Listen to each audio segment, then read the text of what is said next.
Hello hi नमस्कार जय जगन्नाथ केमती अच्छा समस्ते। आज संडे थिला संडे रे बहुत सारा काम थिला हेले भी मु गोटे वीडियो बनई मु मटर मशरूम बनई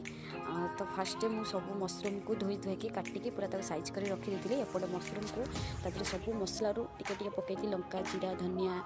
हल्दी ये सब दही ये सब देकी भलसे मैरिनेट करके अधघंटाए रखी देती मु सब कम सारिकी आसिकी एपटे टिके तेल पकईकी जो मैरिनेट करती मशरूम को किसी समय टिके कषिदेली तार मैंने पानी टा काढ़ीदेली काढ़ी खोलदेली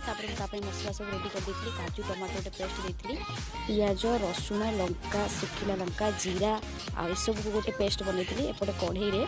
टिके सब गोटा मसला तादेह पियाज आउ तेजपत्र देके मसला देकी भलसे कषिली टिके कषि होगा सब मसला टिके पकईदेली धनिया जीरा लंका करी पाउडर सबुथ टिके पकईदेकी आलू को टिके भाजिकी रखी एपटे ग्रीन मटर रखी से पकईदेकी किस समय कषिली कषिला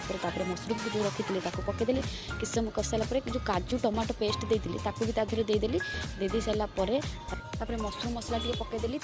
टमाटो टे काटी पकईदेली धनिया पत्र टे कस्तूरी मेथी पकई किस समय टे कषिली होगला गरम मसला टे चिकेन एवरेस्ट चिकेन मसला पकईकी रेडी होगा आमर मशरूम तरकारी डाली गोटे छुंक दे एत सब परिश्रम पर गुगु तार आसिक रेडी होगी बस जाइए वाह ये खुशी तार अंडा आमलेट टिके सालाड टिके डाली मशरूम साइड टिके दही से तार पेटे खाई खुशी आम खाईदेलु रही पुणी देखा नेक्स्ट मिनी ब्लॉग रे।